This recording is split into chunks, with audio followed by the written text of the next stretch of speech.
Normally the only thing that gon' be normal is distribution. Normal folks gon' infuse some. Optimize your lineups and you feed the rest, you mute them. Turning it up, these numbers are loud. Peeping this game from a nimbus is wild. Making it rain. While I embrace all this risk, I'm insane. Talking about that best bill, I'm the best till into the next world. Guess I got next still.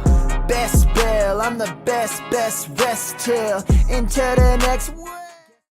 And welcome into a special Best Bell Fantasy Football podcast and live stream. It's week 13. We're getting into the grind of December, almost to fantasy playoff time. And that's where these very important start-sit decisions are going to be crossing our minds and hearts and our feelings and our spouses' feelings, our significant others' feelings and our dogs' feelings and our cats' feelings. And everyone around us will feel what we feel over the next couple weeks because of the decisions that we make tonight. But special guest gonna help me out tonight, David Gautieri from the Guru Fantasy World. David, how's it going tonight? It's going great. I mean, no pressure, man. I mean, you got the whole world. Even your dog's emotions are in this. I mean, I don't mind letting your dog down. To be honest, I'm sure they can handle it. Your spouse, though, I mean, I don't want to let her down. That sounds terrible. That would be pretty I disastrous. hope I can give some good advice for everybody's spouses. David's like, please, I don't have enough winnings, to put us on marital counseling. It's after the underdog draft we did, together back in June. I don't think we'll be winning money from that one. Yeah, we'll have to rely on some of our other drafts. We had, I would say, one piece right, which was the Kansas City Chiefs, but we supplemented it with the Broncos and Jets, which obviously has just been not pretty. We're going to talk about the Jets tonight, though. We will. Things are getting prettier. Just a little bit. Well, you know what? Let's dwell before we get any of the questions in. And David highlights 5 players. His plan is to highlight 5 players for us that he really likes for this week. What is wrong with Denver? What is wrong with Denver? And, it could be a multitude of things, but if you were to pick one, David, and I know I'm putting you on the spot, but if there was one thing for the Denver Broncos that needs to be fixed, it would be. It's a trick question because you don't get that bad with one thing being wrong. It's a multitude of issues. Like, it's obviously quarterback play to begin with. Russell Wilson has not been great. His weapons, not as good as they are in Seattle. DK Metcalf and Tyler, especially, they're showing it this year with Geno Smith. Like, they are much better receivers than Cortland Sutton and Jerry Jeudy are healthy when they're healthy. And they haven't been healthy. Talk about all the ancillary pieces. Tim Patrick hurt before the year. Albert O, they're healthy, scratching him. That's where you talk about the coaching comes into play. It really it begs the question, like, how many things need to go right to turn the ship around? And I think number one, it's got to be firing the head coach, because Russell Wilson, this is 1 year and 11, and we have 10 other years where he was an above average quarterback, 30 plus passing touchdowns in 4 of the past 5 years, including 40 passing touchdowns just 2 seasons ago. So I would be looking at it as an opportunity to buy low on Russell Wilson, because I do think it can only go up from here. Eventually, Hackett's got to be gone. I mean, he just seems to be making mistake after mistake. The play calling, everything, he's the clock management.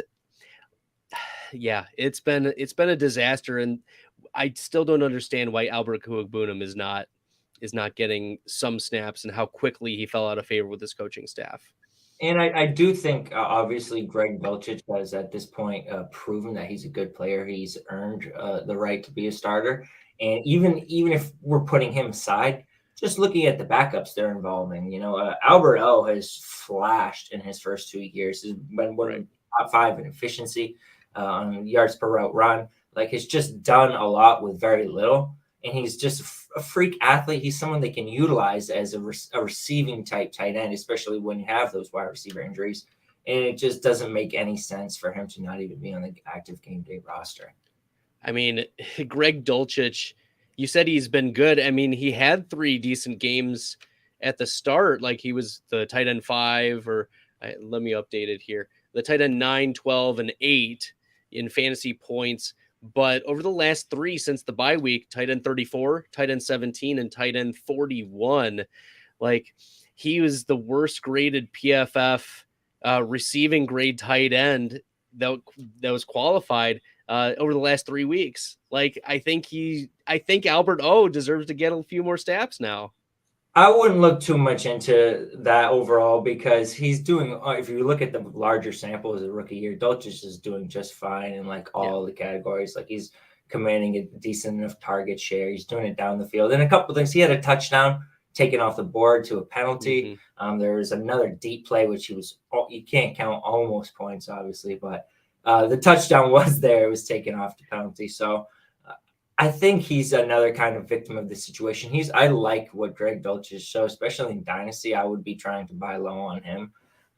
And I think he's going to be the guy going forward. I don't think Albert O is going to be with this team moving forward. I think unless they bring in a new coaching staff, it's possible. But it's more than likely that they cut ties with him. I hope so. I hope he gets a fresh start somewhere else. All right. We've got our first question of the night, and it's going to tie into one of your players, David. Luca from YouTube. Thanks for tuning in, Luca. Do I trade, I assume this is Mike Evans, for Garrett Wilson and Hollywood Brown? I have no other receivers rostered except A.J. Brown, half PPR. I'm 6-6. I must win this game. I would say you should be trading Evans for either of those wide receivers straight up. I mean, Mike Evans has not. We'll see about Lattimore. I'm not sure if he's playing, and I'm not on top of that. He's officially questionable. Questionable. Obviously, Mike Evans has a history with Lattimore. If Lattimore plays, he's a little bit boomer bust. Garrett Wilson right now is in a great matchup as opposed to the Moran matchup, which isn't great for Evans. Minnesota, we're going to talk about the matchups for Garrett Wilson. I believe they're, last I checked, 5th most fantasy points allowed to wide receivers this year. So I would be starting Garrett Wilson over Mike Evans. Then you're getting Hollywood Brown. I don't know who's in your flex, but I would assume he's going in there as well. You should definitely be making that trade. Just to speak to it there, David, Mike Evans, wide receiver 34 or worse each of the last 3 weeks. He's just been bad. Chris Godwin's been the focus. Chris Godwin has 8 consecutive games with 6+ receptions. So Brady's just really focusing on him as like a check down in the offense right now, and Evans is kind of like a secondary thought. Well, that will allow us to get into one of your players here. David, talk to us about a little bit deeper Garrett Wilson this week. He's really flashed the last 3. He's been a top 15 wide receiver in PPR 3 the last 4. But we've seen a transition from Zach Wilson at quarterback to now Mike White. How is this matchup going to look now that the Jets are traveling to Minnesota? Yeah, so when you gave me an option to pick 5 players for to talk about, I wasn't really focusing on just this week. I was just kind of focused on 5 players we should talk about. So Garrett Wilson, this week is part of it. But I wanted to kind of focus on him from like a dynasty perspective as well, just because of what he's going to do to close out the year. So we obviously saw him early in the year with Joe Flacco putting up these big games, struggled with Zach Wilson, immediately puts up a big game when Mike White comes in as quarterback this past week.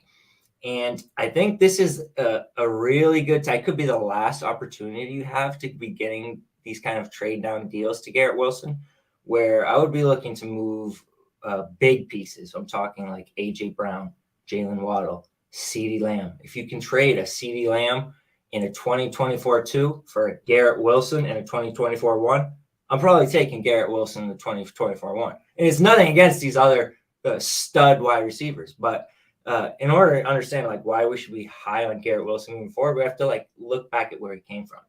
So Garrett Wilson coming into the NFL, he was an early declare top 10 pick. So since the year, I like the finger point, early declare top 10 pick. Since the year 2010, we only have 7 wide receivers who were early declare top 10 picks. And I'm not just talking redshirt juniors. We're talking 3 years and then off college into the NFL. Redshirt freshman, true freshman, true sophomore, true junior season gone. NFL. We have Mike Evans, Amari Cooper, Sammy Watkins. Then last year we had Jalen Waddle and Jamar Chase. And then this past year, Drake London and Garrett Wilson. Those are your only early declared top 10 picks at wide receiver. Mike Evans, Sammy Watkins, Amari Cooper, Jamar Chase, Jalen Waddle, Drake London, Garrett Wilson. So this is elite company he's coming in as a prospect. Obviously smashing his rookie season.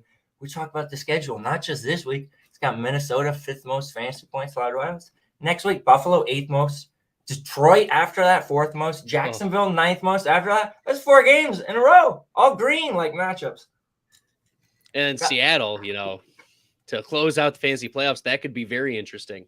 It is. They've been a little tougher on paper against wideouts, but if players could get you to the fantasy championship, well, at least pay out for second. So I like 4 straight green matchups, especially we're talking about if Wilson's going to elevate, he could be in that group, the A.J. Brown, the C.D. Lambs, the T. Higgins of the world. These guys who you can trade for Garrett Wilson plus. Garrett Wilson in a pair of 2s. Garrett Wilson in a 1-2 swap in your favor. And for all we know, Garrett Wilson could outscore these guys in a pivotal weekly matchup in one of these next 4 weeks. So there's a lot of weekly variance matchups that could be favoring him both this year and long term, and you could be getting picks on top. So he's somebody I would be targeting aggressively right now going into the fantasy playoffs.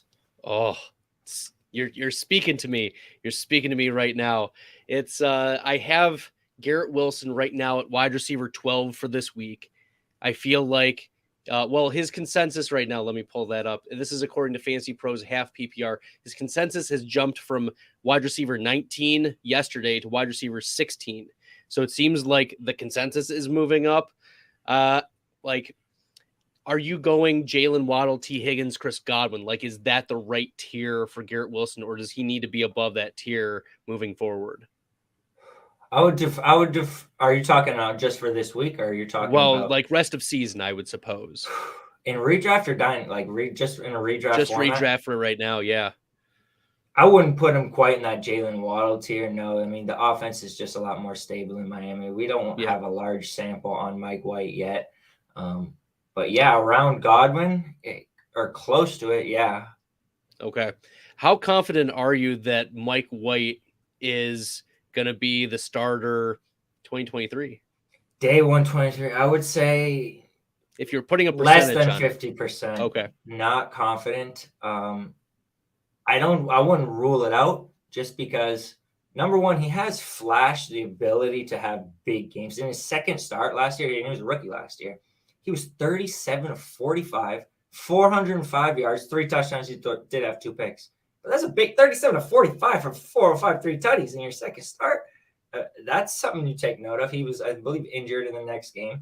And then he just melted down in his 4th game, which was 3rd start against Buffalo, 24-40. This is off the top of my head. 24-44.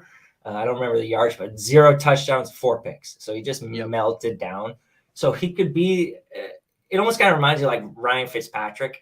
He could be hot at 1 second, and then the next week he's just throwing 4 picks, and he's getting benched for whoever it is, like Joe Flacco. He could get benched for Joe Flacco in the next few weeks. It's legitimately possible. But he also could finish the season. These are good matchups. Like he could finish the season strong. The Jets, the last I checked, they have a pretty good record. They're not going to be in position to be drafting a quarterback highly. So if they're going to be drafting one, it would probably be one who's more a little bit of a project, might sit for a year, whatever, kind of like the Trey Lance, Jimmy G kind of situation, or they would have to bring in a veteran quarterback via trade or free agency. So I wouldn't rule it out. He's going to have to earn it, absolutely. Especially, I would say they got to go to the playoffs with him. If he doesn't get him to the playoffs, they're going to be looking probably for an upgrade. But we'll see. I don't know. The odds are against him. I mean, what was he, 4th round pick, 5th round pick? We'll see. He could easily go the route of just say like Davis Mills. Looks good for a little bit, kind of falls off. So I wouldn't invest too much in Mike White. Dynasty, I would buy him for 3. I would sell him for 2. I love it. He's you love to see the ceiling out of the quarterbacks. You struggle sometimes to Yeah, are they going to give me a quarterback 12, quarterback 15 finish? No, he's shown they was the quarterback 2. You mentioned the Cincinnati game and the quarterback 6 last week. And those are the types of games where you're not banking on him giving you those types of outputs, but his connection to Garrett Wilson, his connection to Elijah Moore, despite the minimal snaps. And oh man, we had Elijah Moore on that underdog team. And how disappointed are you in Elijah Moore for fantasy this year? You have no idea. He was my must draft, and he turned out to be the must not draft. So it was like I couldn't have been more wrong. And Elijah Moore hurts, but he's a buy low to me. He reminds me a lot of Brandon Ayuk, who followed the exact same path, came in as like a highly drafted player, a top 50 pick in the NFL draft, had a really good rookie season. Year 2, just the fly got caught in the ointment. Like he got put in the doghouse, like basically outright benched, not playing full snaps. And then all of a sudden it's starting to come back. Like, and you look at Ayuk, like people were talking about him as the next Dante Pettis, like they were just really concerned. And now he's averaging as many points per game as Deebo Samuel. Like he's their wide receiver 1 essentially this year, or tied for it. So Elijah Moore is the same kind of deal. Like, especially when you look at Zach Wilson, we have a clear scapegoat now. Like Zach Wilson was terrible. He comes back this week, Elijah Moore, and 2 for 62 big plays and a touchdown. He only was on like 30% of the routes. Right. So he's still got room to go up if he can be more involved in this offense. I think he can still absolutely be a good wide receiver 2 in this league for a team. And he's young. It's only his second year.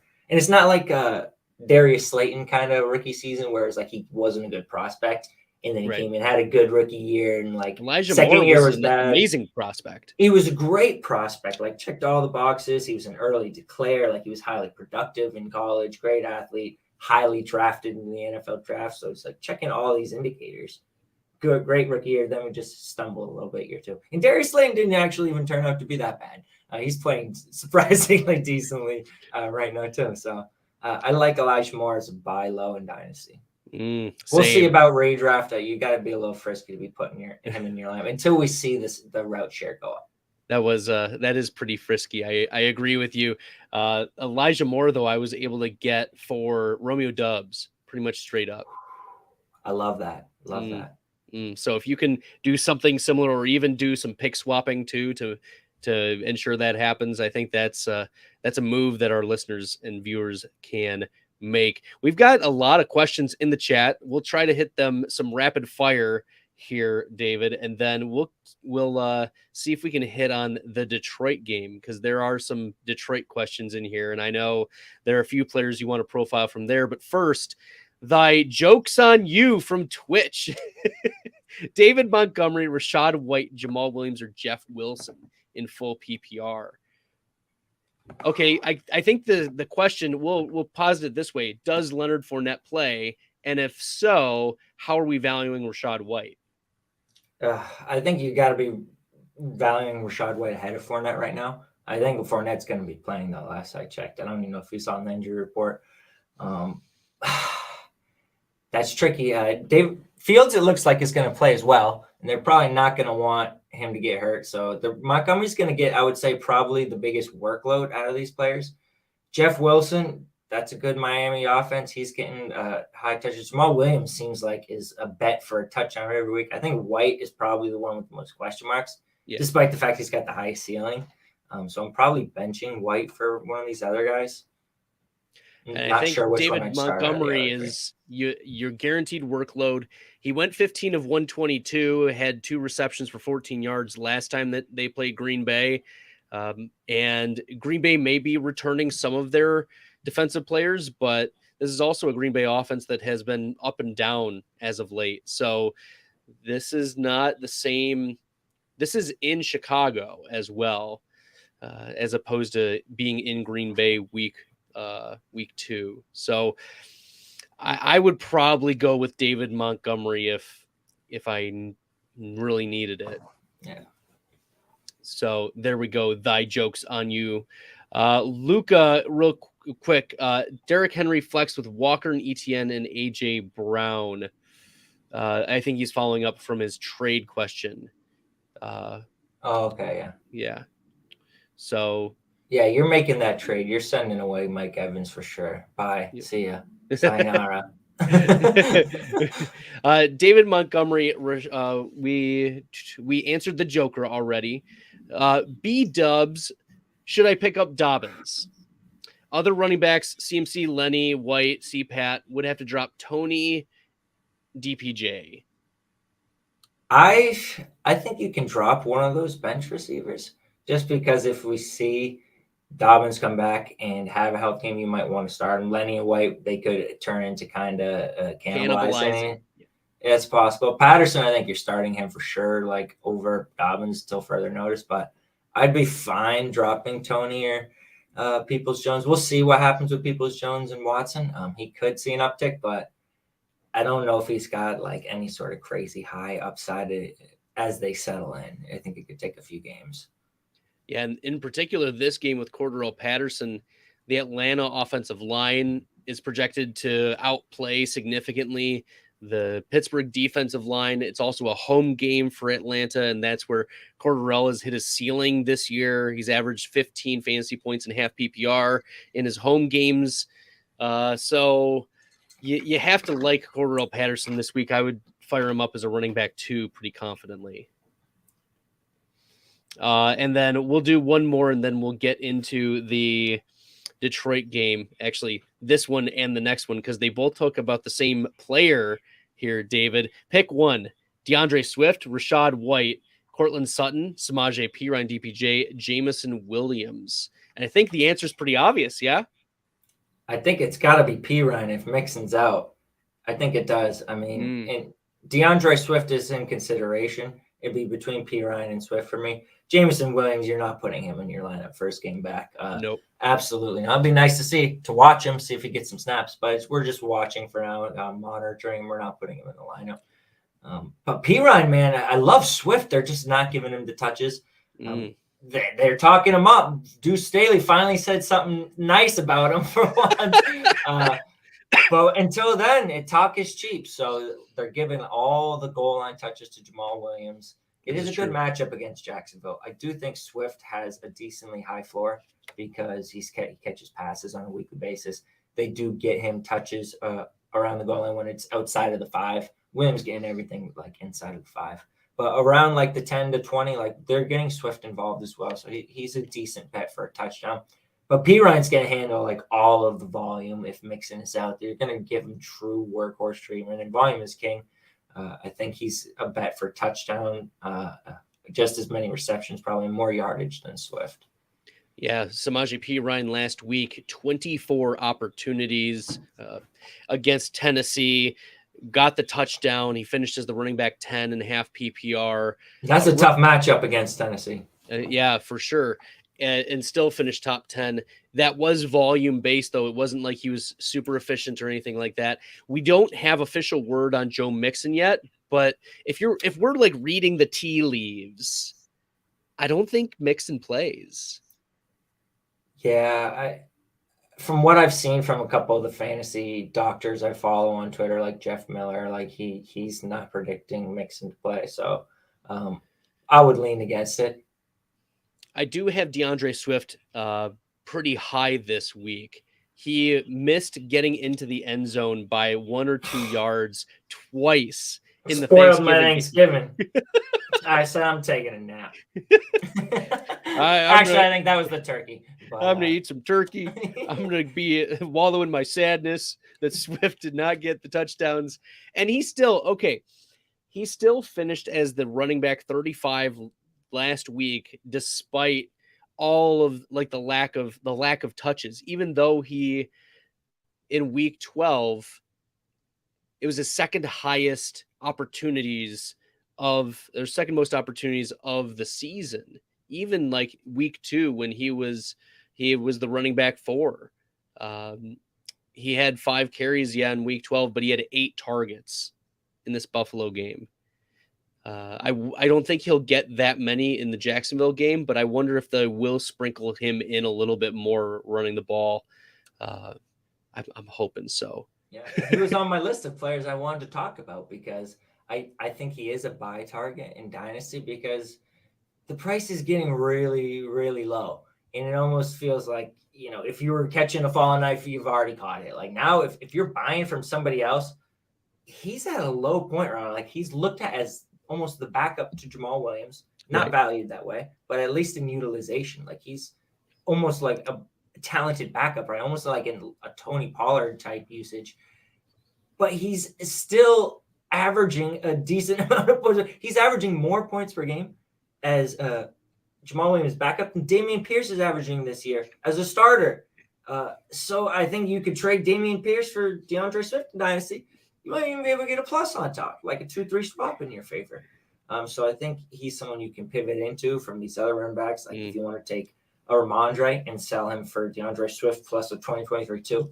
I think that's a move you should be trying to make. And especially if he could be upticking a little bit, getting healthier. Deuce Staley's hating him less and less by the day.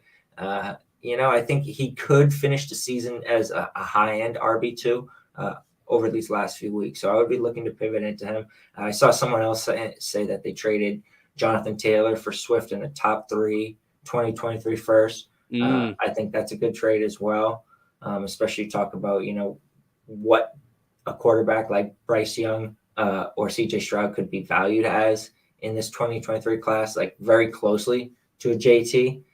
Just for in a super flex league, the quarterback position carries so much value. And especially opens up opportunities to trade back in that draft, to trade for other players. And then you're basically pocketing a free Swift. So I like that deal as well, and like a rebuild. And I think he's someone who's more of a buy or hold than someone I'd be trying to like panic sell right now. I mean, even the current consensus is panicking. He's the consensus running back 29 this week. Like, I'd struggle to find 28 running backs I would start over DeAndre Swift this week. That's what I'm like. Okay, too low. Yeah, players that are ranked like ahead of DeAndre Swift this week. I see Latavius Murray's getting there. The Isaiah Pacheco's of the world, the Ezekiel Elliott's, the AJ Dillons are in the same tier. Like, no. David, this is what where we're at right now. This is what people buyers buy. Buy more Swift. If your trade deadline, throw AJ Dillon in like a 3 as from the DeAndre Swift owner. Some people overvalue 3s. You should be trying these sorts of things. Right. Buy the panic, because the consensus right now is very, very low on DeAndre Swift. And I would assume that people who play Dynasty have a longer term view of DeAndre Swift. Like they trust the talent. They're trusting that, but maybe they're not. I mean, maybe this is the time to strike. This is the time to strike. Yeah. So we'll see about DeAndre Swift, but there are a lot of questions about, am I going to start Swift or Zonovan Knight this week? Right? That's tough, because I think Knight is, if Michael Carter's out, volume. Like he's going to probably ball. He had 3 receptions this past week. He's going to be their featured runner. We'll see about if James Robinson is activated. I think I'll probably be starting Zonovan Knight this week over DeAndre Swift. His nickname is Bam Knight. Bam Knight, baby. Award bonus points for the nickname Bam. I mean, I'm not trying to bench a dude named Bam who's going to get 20 plus touches. It just doesn't seem like good strategy. All right, let's keep her going here. Jose, great show as always. Thanks. David is crushing it as a guest tonight. So thanks, David. Make sure you're following him on Twitter at Guru Fantasy World. We're going to take a short moment to allow David to also tell us where else can we find your stuff? Where else can we find your stuff? You can find all of my stuff on Patreon, patreon.com/Guru Fantasy World. There's a whole bunch of stuff you'll find there. My top 250 rankings, which has got buy, sell, hold tags for each player, a player note, recommended pivot targets if you want to trade up or trade down out of that player. You're also going to get a tight end anatomical checklist, which is basically a green and red chart highlighting all the different features of a tight end's profile, from all the athletic marks of 40 vertical, all the production metrics like dominator, breakout age, just getting their NFL production down on paper too. So you can see them all lined up against each other, just kind of color coded to just kind of get a better idea of what these tight ends profile like. You also get into our Discord, which has got a few different analysts in there. Akash and Nelly are also Guru Fantasy World analysts, so you can ask them questions as well as myself. We have a group chat in there, so you can basically find all my stuff on Patreon. It's pretty cheap. It's just $1 a month right now for the lowest tier, which will get you just like the basic access to stuff. And then if you want to do anything else from there, we have dynasty leagues as well. So we have private patron leagues you can join as well. But I would recommend just joining the $1 tier for now, and then you can kind of branch out from there if you want to. Love it.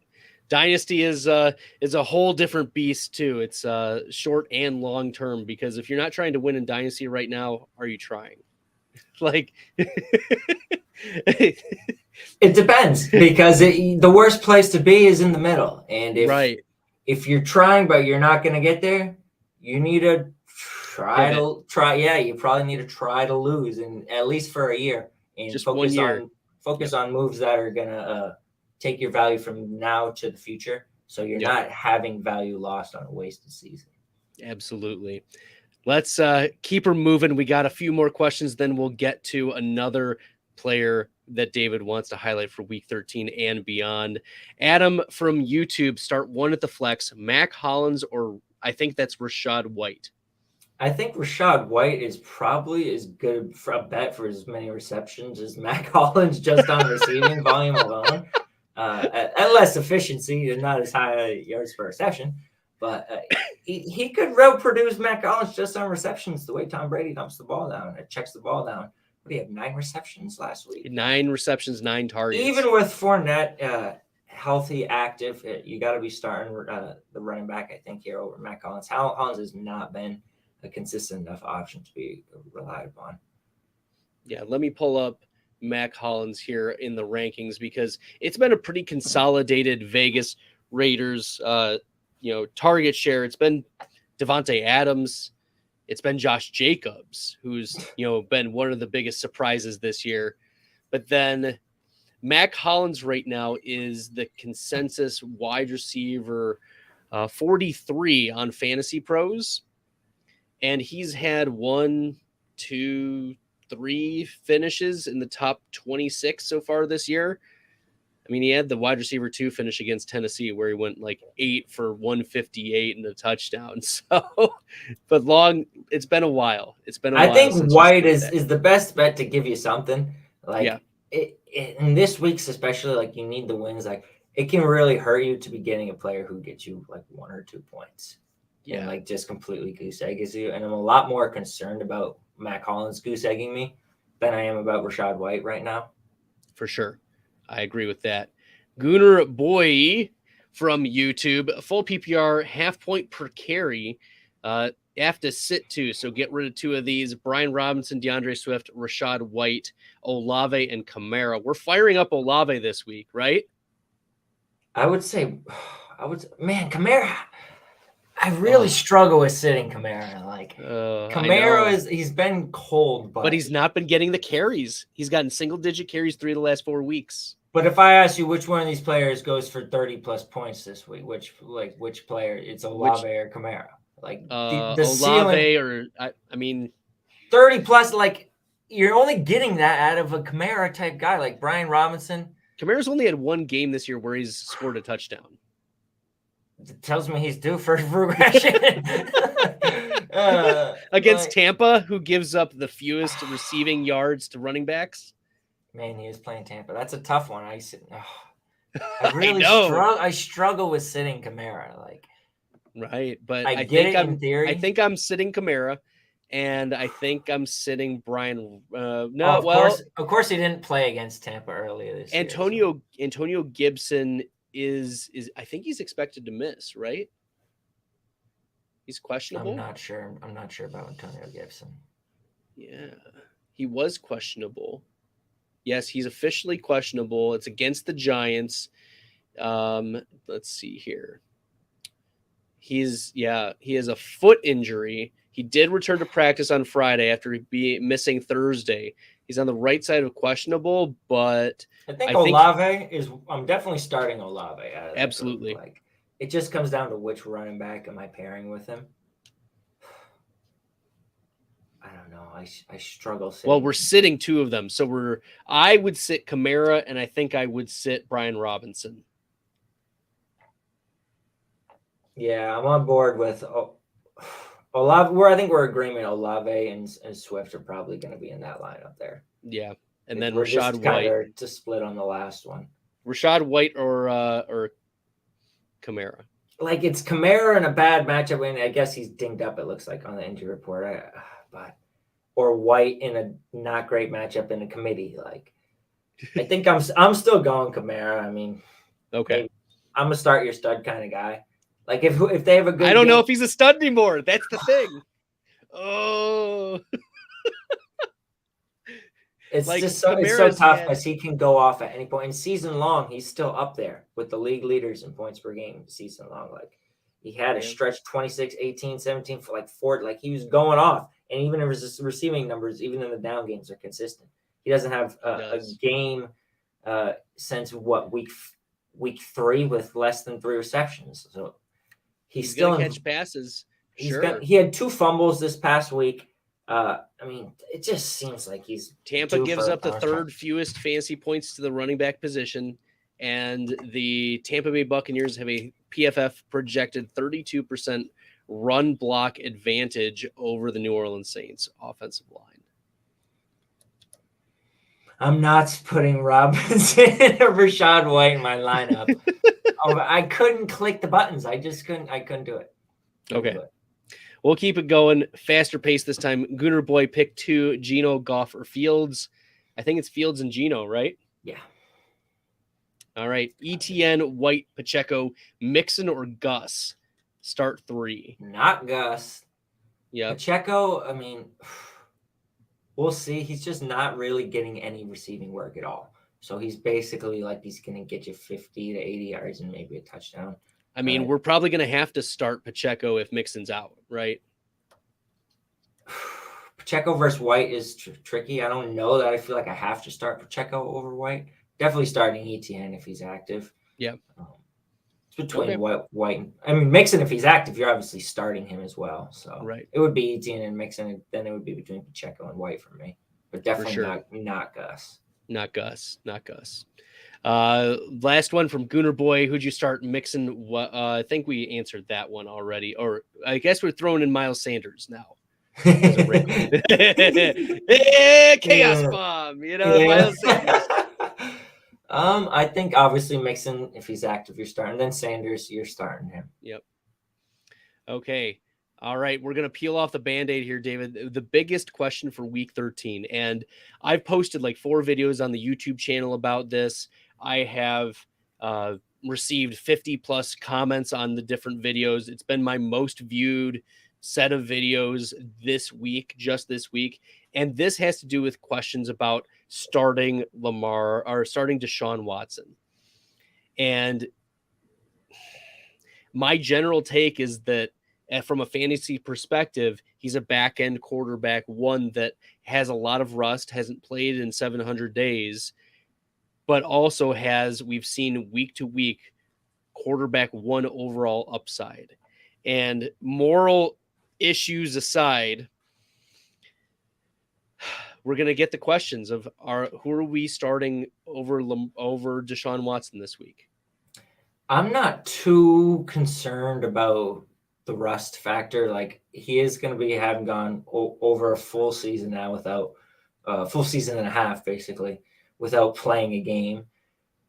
But he's still an elite talent. You don't just lose talent at the quarterback position like that. And it's a cake matchup against Houston. The thing that I would think is going to happen, though, is that they're going to limit the amount of attempts that they have with him. I don't expect them to be going wild with passing attempts or putting a ton on his plate. Right. It's an easy matchup. Nick Chubb, Kareem Hunt, these guys can run easily all over this team. I think you're going to see a few wow plays here from Watson. I think he's probably going to look good doing it. I'm sure he wants to, And I'm sure he will pass for at least 1 or 2 touchdowns. And it's possible he could end up with a good amount of touchdowns just because they're moving the ball well against what's a bad defense. Bad team overall. Can't really hold the ball on offense either. But I don't think the yardage totals, I don't think it's going to be a high volume week for him at all. I just think it's probably going to be feature the playmakers in the run game. Let him kind of mesh with those receivers slowly without putting a ton. But maybe I'm wrong. Maybe he comes out and goes crazy against his whole team. There's certainly going to be extra motivation. I would start Lamar Jackson over him. I just would like to see it for 1 week before I'm putting him over a guy like Lamar. That's just a little too frisky for me. The Texans give up the 4th fewest fantasy points to quarterbacks this year. Because everybody's running them on. Right.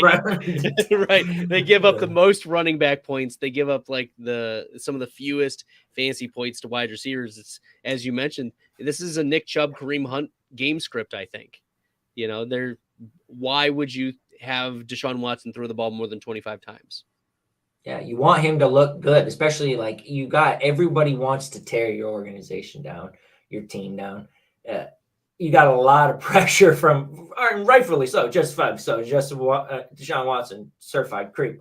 But still, like they want to not have him looking bad. Like they have all the motivation to help Deshaun Watson in this situation, because it's not going to be good for their franchise if he goes out and is asked to do more than he has to do, has a bad game. Publicity-wise, would not be good. Toronto Dave popping in. He's saying hi. What's up, Dave? Number 1, Dave Squad. Scott Kobe is asking, what are our thoughts on Mike Evans? And if we replace him, what receivers are we looking at? He struggles against the Saints. And, well, he struggles a lot against Lattimore. We've seen those struggles documented over the years, and he's been ejected from games. He's gotten into fights. Like they can't get themselves together. Like, boys, pull yourself together and play the darn game so that we can get some normal sample sizes. But this is a Monday night game, and like Evans projects as a mid wide receiver too for this game. Even with the Lattimore treatment, I think you're starting Olave over Evans, but like, are you starting Amari Cooper over Mike Evans in a dome? Like you hope so. Yeah. Are we getting into the Brandon Ayuk level over Mike Evans? I mean, regarding this question, like if you were to replace him, what wide receivers would you look to? He's looking at the waiver wire. Like I can't imagine there are two. Maybe a Jacoby Myers got dropped. But Jacoby played Thursday already. So yeah, sure. I mean, I don't know who would be out there. Zay Jones. Zay Jones. How about that? I would play Zay Jones. I'm down with that. The matchup this week is solid. How about Josh Palmer? Josh Palmer. Some people drop Josh Palmer. If Mike Williams is out again, which it looks like he's going to be, right? He is out, yeah. He is out, yep. So I'm not against it. Not a Josh Palmer fan in general, but. Wow, that would put Mike Evans as more high-end wide receiver 3 level then. I think that's probably more like what you should be expecting. Like maybe he gets a touchdown, but not a high-volume game. Yeah, I like that call as a Zay Jones close proximity, because the Detroit Lions give up the 3rd most fantasy points to wide receivers, and the Jacksonville Jaguars have a 53% pass block advantage per PFF. Especially with ETN, nicked up a little bit, they might run him to death. It was Zay Jones coming off career high in targets. I mean, you need a must win. You're probably going with Zay Jones over Mike Evans. Ooh. I love the bold call here. I love it. That was your call. I was searching for names, man. I didn't have a list. I'm like, who is unrostered right now? Man? Scott is asking, guys, are we sure Swift gets a bigger workload this week? No. Sure? No, we're not sure at all. We're sure he's got a good matchup. I mean, okay. So the DeAndre Swift snap counts over the last 4 weeks. He went, week 9, 14%, Week 10, 31%. Week 11, 30%. Week 12, 37%. So it is the most that he played, but it was also a negative game script where they had to dump the ball off to try to catch up to the Buffalo Bills. And I don't know if it's going to be that way, but this Lions Jacksonville Jaguars game is one of the highest over unders on the week. It's like 51 or 50.5, depends on the sports book you're looking at.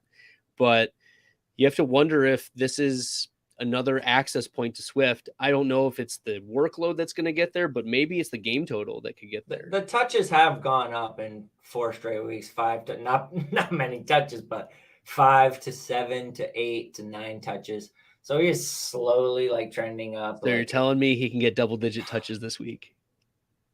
I would think he had 8 targets last week, just targets alone. So it's an exploitable defense.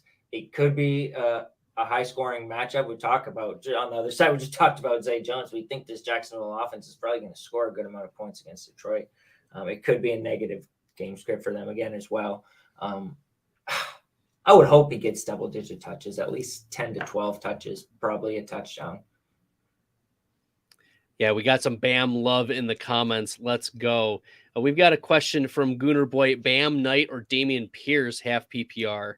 I'm starting Bam Knight over Dameon Pierce. I have a lot more confidence just in the offense's ability to move the ball. Ooh. I mean, talent aside, Dameon Pierce is just getting completely neutralized by the fact that the Texans cannot move the ball. They have no other playmakers. Brandon Cooks is just about it. I think is he out? I mean, he's out this week. He's out. Like it's Nico Collins, baby.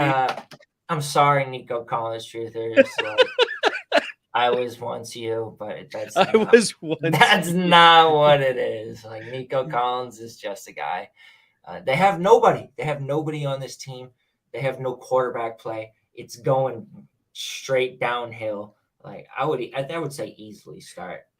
Davis Mills was in Davis Mills we trusted, and now it's Kyle Allen who, yikes, that could be very disastrous. My only pushback, and I will probably take Bam Knight over Dameon Pierce when it's all said and done, when my rankings for this week settle. But my only pushback is Dameon Pierce gets the Browns, and the Browns give up the second most fantasy points to the running back position. They're an absolute sieve when it comes to giving up rushes. And that may be the only way in which the Houston Texans can get access to keeping up with the Browns, is running the ball back and forth between Chubb and Pierce. Yeah, I don't know, man. Like I said, a guy named Bam. I mean, I'm not sitting him 20 touches. The Vikings are not great against running backs either. I mean, they're middle of the pack. The Vikings give up less than 80 rushing yards a game to running back. But in fantasy points, in fantasy points, like we care about the receptions as well. True. We got them at what, 4 or 5? They're like what, 14th. So they're basically middle of the road. It's not a bad matchup for Knight. It's just the offense. Like I get it's a good matchup for Pierce, but what is this offense going to do in any good matchup moving forward? I don't know if they're going to be able to exploit. If you don't doesn't fall in the end zone, he's a back end running back 3. If you don't have stable quarterback play, like I think at this point defenses are saying, hey, it ain't going to be Dameon Pierce who beats us. Like make somebody else make a play for this team, and nobody can. So I would like to see Pierce bounce back for him, just like rushing out to throw him in over a guy who played well last week, got receptions last week, is in an offense with a quarterback who's hot, who's got his whole team wearing his face on their shirts. Mike effing White. Yeah, I'm so glad you saw that. And we talk about the blow-up potential for White. 400-yard, 3-touchdown game his second start last year. A 3-touchdown game this year. This team could score 4 or 5 touchdowns this game. We could be talking about Bam Knight scoring 2 touchdowns this week. Are the Texans as a team going to score 1 touchdown? Ooh. I don't know. I don't know that they will. I don't know that they will. So I'm going Bam Knight. Yeah, this could be. Here's the crazy thing. I think that the over-under for the Vikings-Jets game is actually lower, or it was lower. Okay, so the Jets-Vikings game, 44.5. The Cleveland Browns-Texans game's 46.5. Yeah, probably like 40 of them for the freaking It's Browns. only +8 for the Texans. It's only +8. That's wild to me. That nevertheless, I do agree with you. I think the sports books are off on the projections and game totals, but nevertheless, let's keep going. I think we hit on the Dameon Pierce question too there. Okay, Yeah, maybe longer term, you want to talk about like not just this week for Dameon Pierce, but also moving forward. How should we approach Dameon Pierce in Dynasty? I think he's still a sell, man. Like, I just if you're a competing team, like he's really not helping your team at all right now. Like you can trade him for another running back who like a Miles Sanders plus, like a guy who's a little bit older, outperform him. Maybe you can get a third round pick on top. Like I don't see how you hold him on a contender when there are more stable running backs outproducing him. At least I should say more stable in production this year. And you can get pluses on top. You could trade him for DeAndre Swift in a rebuild. I don't know how you're holding this guy either. Like we've seen these running backs get churned, like James Robinson. Like I know this is not going to happen. Pierce. He doesn't have to get completely churned out for his value to take a major hit. Like look at Elijah Mitchell. Like, and it doesn't even have to be a McCaffrey level player. What if they just want to add another like receiving type running back in this draft? They're going to be adding probably a quarterback in the draft. They're going to want to get him weapons. Maybe that means another running back. So you can trade him in a rebuild for somebody who's a contending team and maybe has a guy like Rashad Bateman or Calvin Ridley on their bench. If you can trade a Pierce for a Bateman in a 2 or a Ridley in a 2, I don't see how you don't do a move like that in a rebuild. So I don't really see him as a hold for either a competing team or a rebuild. Like he's a sell for me across the board. I think his value is still like a little inflated versus what it should be. So I'm not really buying into him long term. Yeah, it's hard to buy into Dameon Pierce. I wrote him up over the summer as one of my fantasy avoids in Dynasty, or like I wasn't buying the hype, and it did not look good for the first half of the year. Like I got torched in some of the chat rooms. I was burned in effigy in the Reddits. You know, it was not a good look for the Stalder clan. But here we are, Dameon Pierce finally revealing his true colors in a bad offense. Okay, Pacheco or Pierce in PPR?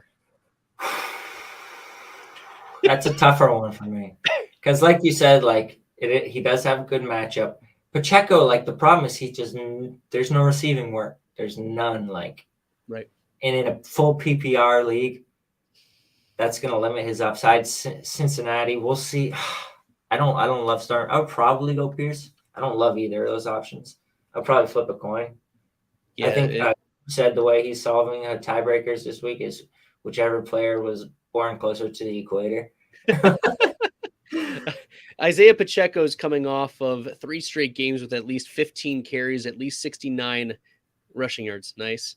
And then he finally fell into the end zone last week. He finished at the running back 16 against the Rams. The Rams are a real tough rush defense, but now he gets Cincinnati. Cincinnati's more middle of the pack. As you mentioned, this is PPR. Pacheco has had a grand total of 4 targets on the season. Dameon Pierce instead had 6 targets just last week against Miami. So I think I'm going Pierce. Because if we're expecting such a negative game script, he's gonna get more receptions. If Kyle Allen doesn't just get sacked every freaking play, like it's because I think there's going to be a high scoring game against Cincinnati. So Pacheco's probably going to score a touchdown, I would say. 22 you don't think Melvin Gordon is going to get I some do work think here? I think he will be eventually probably more of the receiving guy. I don't know if he's going to immediately take all of Pacheco's rushing work, which is kind of what we're wanting out of Pacheco, is the rushing work. Right. It feels so hard for me to say I want to start Dameon Pierce. Like it just feels like we're chasing the early season. You know what I'm saying? Like right. that offense was a little more stable early in the year. It's really trending down, and Pacheco is trending up. 22 season high in carries last week. I'm starting Pacheco. Right. All right. You've convinced me. Let's keep her moving. Cousins, Dak, or Tua, pick 2. I think you're going Tua, and I think you're going Cousins, right? Because Dak gets Indy, and the Indianapolis Colts are the stingiest defense against opposing wide receivers. Like literally, I think it's Isaiah Rodgers has one game where he's given up more than 16 receiving yards. And then the other one is Stephon Gilmore, so like maybe I struggle. Like you can tell this is like a thing for me. Like I struggle to sit my studs. Like I'm a very start your studs kind of guy. Right. And Tua is the stud right now. I would say Dak has been more of a stud than Kirk Cousins. I struggle sitting Dak. I struggle. I know, but he's been struggling as of late. He's thrown 4 interceptions over the last 3 games. The Jets have a good defense though. Like this could also be one of those. It's a tough matchup for Cousins too. I would go Tua and Dak. I think it's really close with Dak Cousins. I think it's really close. Yeah, we agree. Tua is probably your number 1. Tua is your stud. Yeah. Scott's asking if Debo's out, is Jawan Jennings worth starting? No. Gross. Sorry, no. Scott. Only in like 16 game, Zay Jones, right? 3 flex leagues with extra PPR bonuses and if you have J's in your name, you get bonus points. That's he actually would be a really fine start in that kind of format. J's and N's would get you bonus points with Jawan Jennings. All right. All he would need is 1 catch at that point, and he's got you double digits. Kel's from YouTube. Who would you drop, Van Jefferson or Mac Hollins, to take a chance on Corey Davis? Both, either. Yeah. Van Jefferson probably. Do not roster either of. I mean, what is the upside that in Van Jefferson? I mean, it's a bad passing offense. The quarterbacks out, the season's pretty much over. Like they're just going to run the ball and suck. Like you don't want, right. Even though he's the technical number 1, like that's not going to equate to anything. Yeah, Minnesota's allowed the 4th most fantasy points. They allow the most receiving yards to wide receivers on the season. This secondary is really porous, and they get into shootouts. So Corey Davis is a really sneaky pick if you're in a deep league and need a flex spot. And whichever one you don't drop for Corey Davis, go drop him for a backup running back. Like you're just a lot better stashing a backup running back on your bench than stashing one of these guys who's at no point are you going to feel comfortable. Like their whole team could get injured and they bring in practice squad guys, and you're not going to be like, hey, I want to start Van Jefferson. Right. But you stash backup running back, starter goes down. All of a sudden, a guy who you weren't thinking about, now you're like, all right, he's looking at 15 plus touches. He's definitely going in over a guy like Van Jefferson. So clear out those roster clogger wide receivers and go pick up some backup running backs and good offenses. Listen to the GOAT here. How do we feel about DeAndre Hopkins? This user, JTbo64 from Twitch, says he's concerned about how Hopkins' targets were cut in half once Hollywood Brown returned. I'm trying to aggressively trade him for Amon-Ra St. Brown. That will bring us to our last player. How are we approaching? Well, we'll talk about DeAndre Hopkins, and then we'll get into Amon-Ra St. Brown here. Yeah, I think obviously it is a little bit of a concern. Like he's clearly not going to be like that bona fide wide receiver 1 DeAndre Hopkins with Marquise Brown on the field. They're going to split that role as the alpha target earner, and it's going to be more like probably high-end wide receiver 2s, maybe low-end wide receiver 1 weeks, but it's just not going to be the same kind of like he was basically Devontae Adams like before when Hollywood was out. And it's not going to be that kind of consolidated share. You're going to have to add something, obviously, to turn him into Amon-Ra St. Brown. I don't know what, He's talking about a redraft format. So if you can do it like clearing out a bench player or a flex, obviously, but I wouldn't overpay to turn Hopkins into St. Brown in redraft unless you have the depth, because he's still going to be like a solid wide receiver too. Yeah. So right now, looking at keep trade cut, the DeAndre Hopkins versus Amon-Ra St. Brown, you'd need to give up. Additionally, what they're projecting: Mike Williams, David Montgomery, Derek Carr in a super flex, a mid 23 second, or Elijah Moore to get Amon-Ra St. Brown. That seems to be the market right now. Well, in Dynasty, definitely I would be trying to pivot from D-Hop into Amon-Ra St. Brown a lot more aggressively than in redraft. And that's so Hopkins plus Mike Williams gets you Amon-Ra St. Brown? Send him. Take Amon-Ra easily. I would say probably even a 2 you could add to that. Like, I think those are declining assets. Amon-Ra St. Brown is somebody who is just, at this point, the production speaks for itself. His rookie year, he had 90 receptions, and he was barely involved the first half of the year. I was among the skeptics. It's time for like everybody. You're still hearing people bringing up Jameson Williams. Oh, is Jameson Williams good?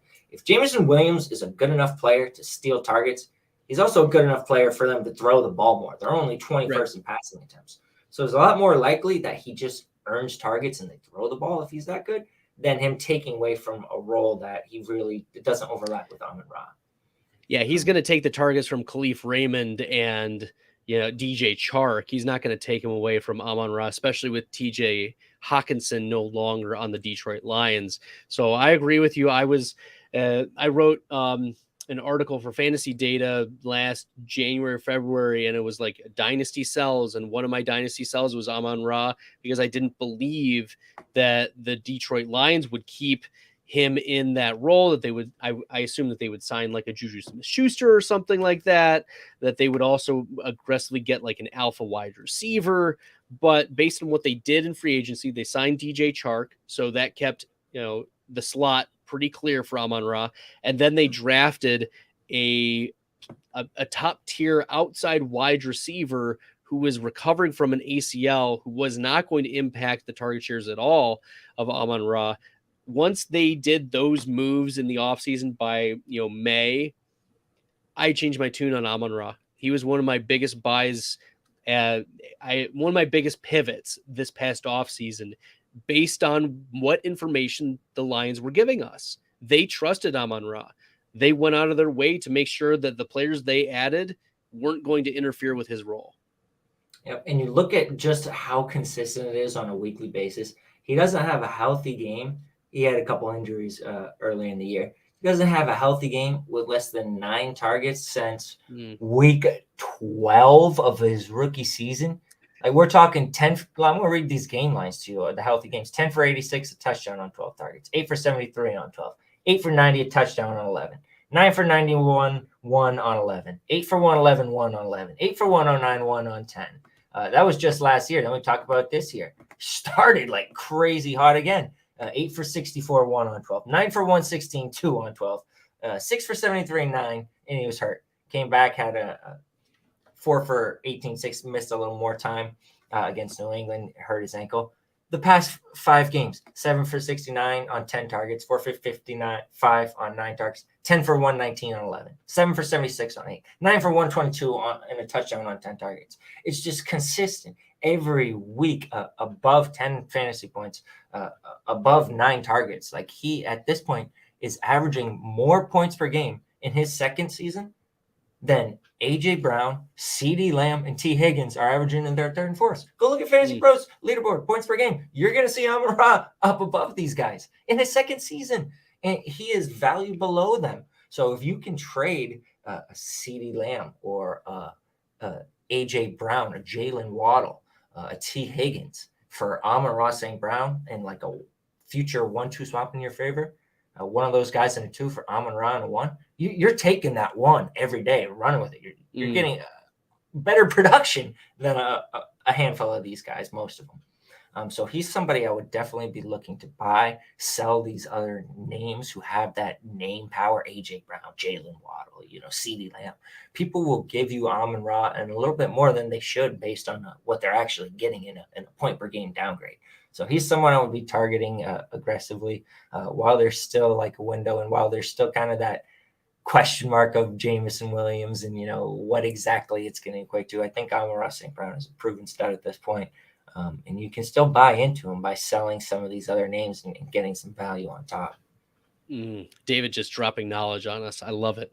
I love it. The Amon-Ra truthers are cheering in the background. They are the gladiator scene. The Coliseum is erupting with Amon-Ra St. Brown truthers applauding David and his advice to go get him in Dynasty. All right. For this week, this was a tough one for me. Amon-Ra St. Brown or Christian Kirk? Amon-Ra.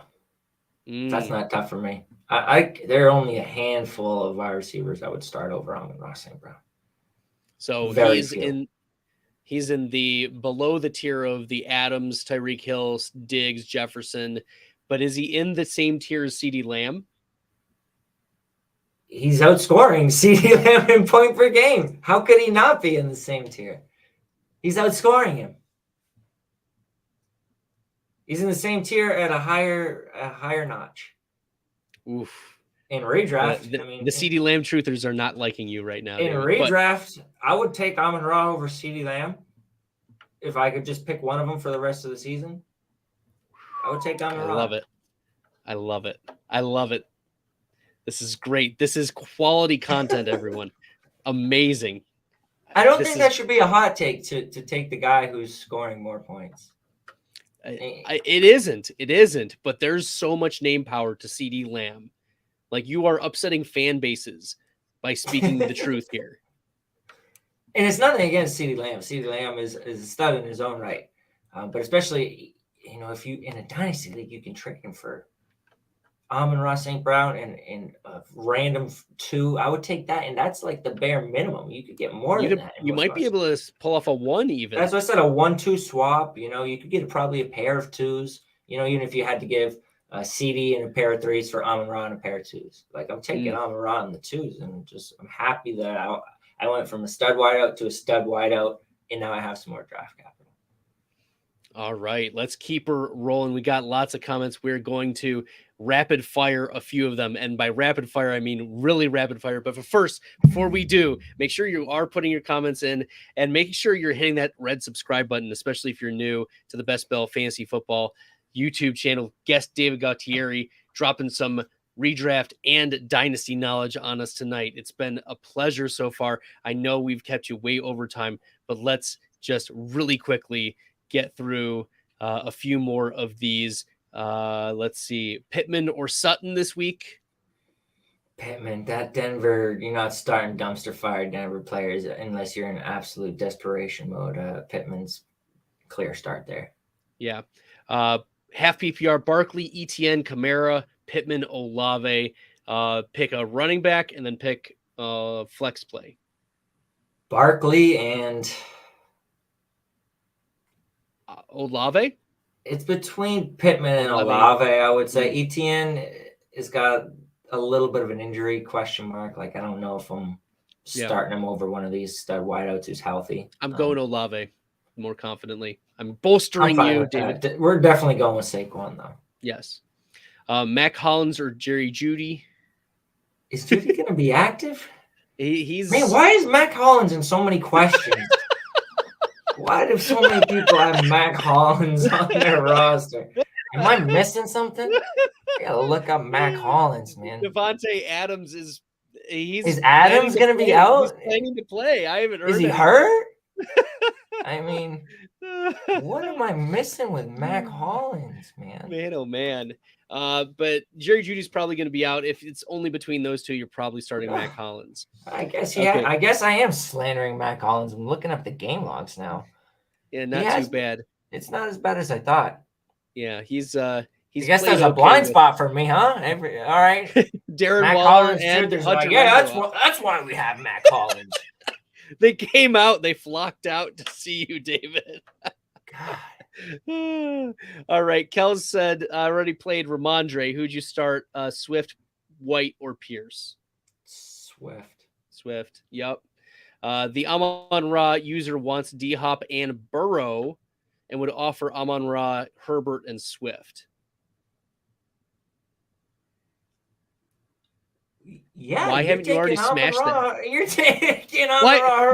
Like Swift Boston fan, you should have already smashed that, right? Swift doesn't even. That's a free Swift. It's a free Swift. Free Swift. Take your free Swifts. Yes. Okay. Swift, Zay Jones, or Pacheco, half PPR. Swift. I think you got to go Swift here too. Kel's 22. Any upside in any other Jets wide receivers other than Garrett Wilson? I mean, we talked about Elijah Moore. We like his profile. We just wish he would get more snaps. At least he got, I think, like 30 or 40% of snaps last week. I just want to see it get to more like 60%. That would make me feel a lot better. I wouldn't qualify Corey Davis as an upside play, but I would definitely qualify him as like an underrated depth piece. Underrated depth piece. Ahead of Mac Hollins, evidently. Or are Yeah. you reconsidering your position? In Dynasty, I would take Corey. I would trade Mac Hollins for Corey Davis. Corey Davis is a former first-round pick. All right, he was a top 5 pick. Yep, he was fourth to the Titans. Yep, he was not off to a bad start this year either until he was injured. He was like producing, arguably as their wide receiver 1. So I would trade Mac Hollins for Corey Davis in Dynasty. Kel's asking Jared Goff or Jimmy Garoppolo. Jimmy, I think. Yeah, Jimmy G. We're asking about, this is Ryan N. He asks every week about my top kickers and top defenses. So this is for you, Ryan. My top 10 kickers. I'm gonna start with number 10 for this week. It's Jason Myers. Number 9, Younghoe Koo. Number 8 was Tyler Bass. You should have already played him. Number 7, Graham Gano. 6, Harrison Butker. 5 is Badgley. 4 is Daniel Carlson. 3 is McPherson. 2 is Tucker. And number 1, Dicker, the kicker. Props to anybody who actually ranks kickers because I'm not your guy for that. I mean, and then top 10 defenses. For this week, this is a special segment here, David. Philadelphia Eagles are 10, Commanders are 9 for me. The Packers are 8. The Patriots you should have played at 7. The Browns at 6. The Bills you should have played at 5. The Tampa Bay Buccaneers at 4. The Seahawks at 3. The Cowboys get the Colts, they're 2, and the Ravens get Denver Broncos. They're my number 1 defense. I'm going with the Cleveland Browns simply for the fact that I went with Miami defense against this Houston offense last week, and they scored me almost like 30 freaking points. Defense. Like, if it ain't broke, don't fix it. Just stream whoever the Houston Texans offense is playing on defense. We've got some Go Bills, Go Pats going on in the chat. Drop Hollins. Stafford will be back for Van Jefferson. That's not true. Stafford is officially placed on IR, expected to miss the rest of the season. So I would drop Van Jefferson. Yeah. The quarterback future is Wolford. I apologize for Mac Hollins slander. Sorry for cutting you off. I had to get that apology out on the record. David, make sure that he gets it on the record. I want to apologize to Mac Hollins and his supporters. I will make sure that is a short clipped up and then put on all the socials. Make sure that Mac Hollins people see it. Okay. Okay. Let's keep going. Vikings beat Miami. Hopefully they beat the Jets. Go Skull. Okay. Yeah, Matt Stafford's done. I'm just catching up in the comments. Mac Hollins having the best season, so I'll keep him. Drop Van Jefferson. Good on you, Kels. Let's see. Is Zay Jones a start over Sutton this week? Mm-hmm. Yes. I think so too. And I mean, well, we'll talk about Sutton here for just a second, but I do have Zay Jones at 27 right now. I have Cortland Sutton at 29, and I think I'm going to keep bumping him down the more and more Zay Jones, as we talked about it, the Lions give up the third most fantasy points to wide receivers. There's a pass blocking grade significant advantage for Jacksonville, and Zay Jones coming off the wide receiver 7. Cortland Sutton, however, has I would finished... start Mac Hollins over Cortland Sutton.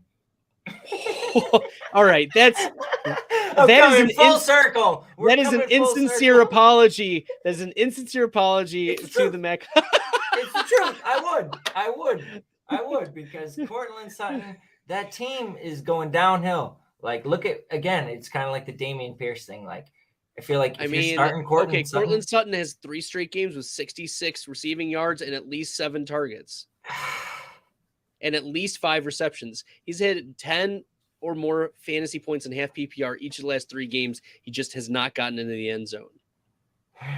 And man, okay, I'll take a step back. My over on 3.5 receiving touchdowns for Cortland Sutton is looking like trash now, because I looked at that going in the offseason. It was on Prize Picks. It was a line on Prize Picks. 3.5. 3.5. And it's looking like absolute garbage. Also, I lost the Darnell Mooney over 2.5 receiving touchdowns. I'm pretty sure. I think he only had 2 on the season. I would say this. I'm a lot more comfortable if Jerry Jeudy's out starting Sutton. Like if Judy's playing, I was. It's against Baltimore. It doesn't matter. God help us. All right, ETN, Rashad White, Gus, or Jeff Wilson in PPR. ETN if he's active. Yeah. I traded DJ Moore, James Robinson, and a mid 23 first for Amon-Ra, Peoples-Jones, and a 24 third. I don't love that. I really hope you're competing. And even then, I don't love that price at all. Yeah, I don't like it either. Sorry. Lamb, Rager, Ruggs, Judy, all less than Jay Gritty. Definitely the last 3 too. Okay. All right, we're getting to the bitter end, David. You've been such a good sport answering all of our community's questions. Who you got? Cincinnati or Kansas City? Niners, Miami, Titans, blah, blah, blah. Okay, so first one, some pick'ems. So I think we're going Kansas City, right? Or this is in Cincinnati. I don't bet against Patrick Mahomes and anything really. And then I think the Miami upsets the Niners. Is it an upset? I don't know. The Niners got some injuries, so I would probably lean Miami as well, just because we'll see about Debo, we'll see about McCaffrey. But Titans or Eagles? I'm going Eagles. Yeah, I would go Eagles as well. Vikings or Jets? That is the toughest one of these, I think. I feel like the Jets are the more complete team if they get competent offensive play. Like, they have very, very strong defense. You can't really say that about Minnesota.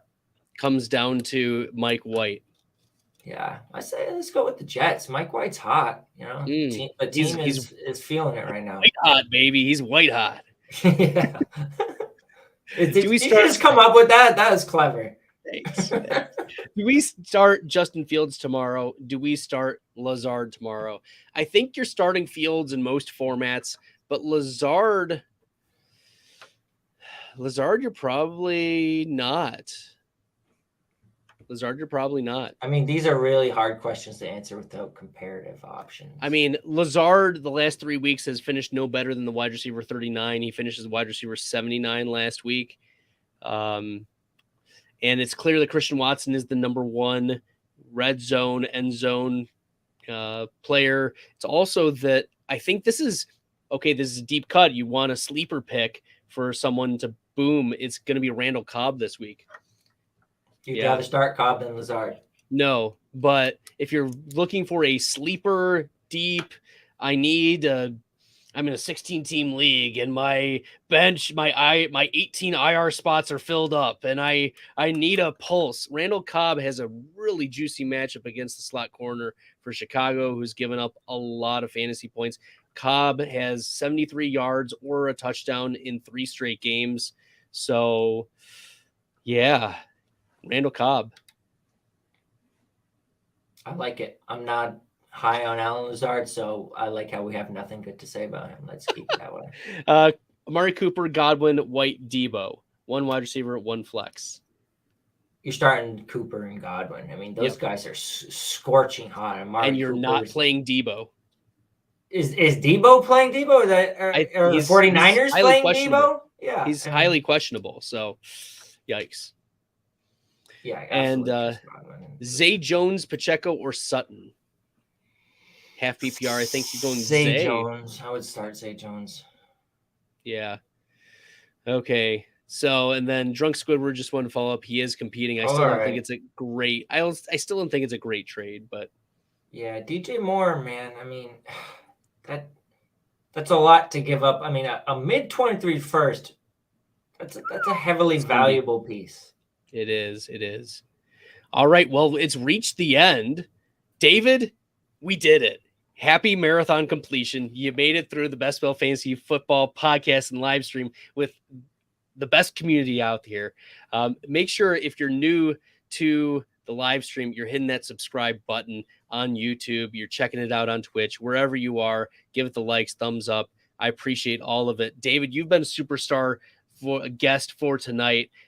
Just a reminder for those folks who are tuning in later in the live stream, where can they find your stuff? Yeah, you can just follow me on Twitter at Guru Fantasy World, and then basically all the exclusive content you're going to find on Patreon, patreon.com/Guru Fantasy World. You can get in $1 a month, get all access to all the rankings, Discord, a whole bunch of other stuff. Love it. David, it's been awesome. We got one last Hail Mary question. Are we playing Jameson Williams this week in fantasy? No. All right, everyone. We're watching and hoping he plays well. I hope so too. Let's see him get more than 10 snaps before we put him in the lineup, though. That sounds like a plan. All right, everyone. Good luck with your Week 13 start sits. Until next time, good luck in the fantasy football streets. I embrace all this risk, I'm insane. Talking about that best bill, I'm the best till into the next world. Guess I got next still. Best bill, I'm the best rest till into the next world. Guess I got next still.